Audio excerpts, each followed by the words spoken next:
हिंद दोस्तों, आप सब देख रहे हैं LTO स्टार। मैं अमित मिश्रा आपके साथ।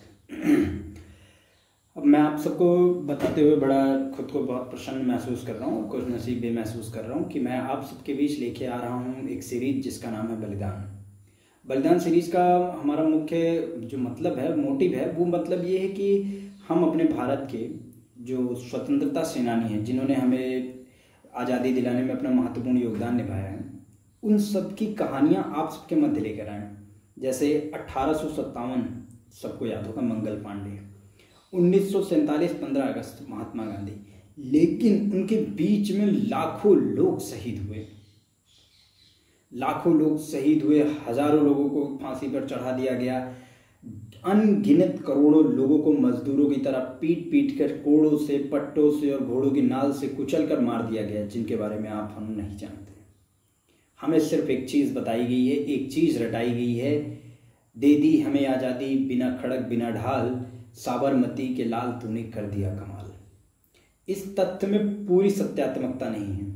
यदि हम ये कहें कि केवल आज़ादी महात्मा गांधी जी की वजह से मिली है तो भी ये गलत है। यदि हम ये कहें कि महात्मा गांधी जी का आज़ादी में कोई रोल नहीं, फिर भी ये गलत है। उनका एक अपना रोल था, उनकी एक अपनी जो है मुख्य विचारधारा थी, जिस विचारधारा का एक प्रवाह जो है वो सबकी रगों में दौड़ता था। लेकिन इस बात से कतई इनकार नहीं किया जा सकता कि हिंदुस्तानियों की रगों से बहता हुआ खून, उनकी आंख में उबलता हुआ ज्वालामुखी, जो ये पूर्णतः अंग्रेजों को भागने पर मजबूर करने के लिए तत्पर था, इन सब परिस्थितियों को देखते हुए ही अंग्रेजों ने भारत छोड़ा। लेकिन हमें, आपको और ऐसे लाखों करोड़ों नौजवानों को ऐसे शहीदों के बारे में पता ही नहीं। हम मुख्यतः गिने चुने 4-5 लोगों के बारे में जानते हैं, उनके बारे में भी पूर्णतः नहीं जानते, क्योंकि चाहे NCERT की बुक हो, चाहे वो हिंदी मीडियम की बुक हो या किसी प्रदेश सरकार की बुक हो, उसमें एक छोटे छोटे से पेज में एक लेख मिल जाता है, और वो छोटा सा लेख सुभाष चंद्र बोस जी के बारे में होता है, कहीं छोटा सा लेख भगत सिंह के बारे में होता है, तो कहीं छोटा सा लेख लाला लाजपत राय जी के बारे में होता है। परंतु जिस प्रकार स्कूल की किताबों में एक अध्याय, 2 अध्याय महात्मा गांधी जी, पंडित जवाहरलाल नेहरू जी पर मिलता है, क्या हमने ये कभी सोचा कि सिर्फ इन्हीं 2 लोगों की वजह से अंग्रेज भारत छोड़कर चले गए?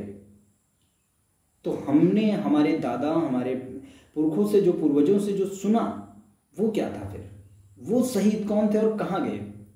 ऐसे ही गुमनामी के अंधेरे में गुम हो चुके शहीदों के बारे में मैं आप सबको अपने अब बलिदान सीरीज के माध्यम से जानकारी दूंगा। एक उनके जीवन से जुड़े हुए तथ्य, और उन्होंने किस प्रकार ब्रिटिश सरकार से लोहा लेते हुए अपने प्राण गंवाए, देश के लिए शहीद हुए, उस तक के तथ्य तक आप सबको अवश्य पहुंचाऊंगा। आप सबको यदि मेरा जिस सेगमेंट पसंद आएगा या आप सब इसके बारे में जानकर उत्साहित हैं, तो मेरे इस चैनल को लाइक, सब्सक्राइब और शेयर जरूर करें, जिससे मैं अपना इस सीरीज का पहला पार्ट, बलिदान सीरीज का पहला पार्ट आने वाले सोमवार तक मैं आप सबके मध्य रखूंगा, क्योंकि अभी मेरी उस पर रिसर्च जारी है, कुछ रिसर्च हो रही है, जिससे मैं कंटिन्यू आप सबके बीच जो है पूरी लगातार मैं आप सबके बीच बलिदान सीरीज लेके आऊँ, उसमें किसी तरीके का गैप ना हो, इसलिए मेरी रिसर्च जारी है। वेबसाइट से, बुक से, लाइब्रेरी से, जहाँ से भी हो सकता है हम जानकारियाँ इकट्ठा कर रहे हैं, उससे जुड़ी हुई, उसके बाद मैं आप सबके मध्य जो है प्रस्तुत करूँगा। तो आप सब मेरे साथ बने रहिए।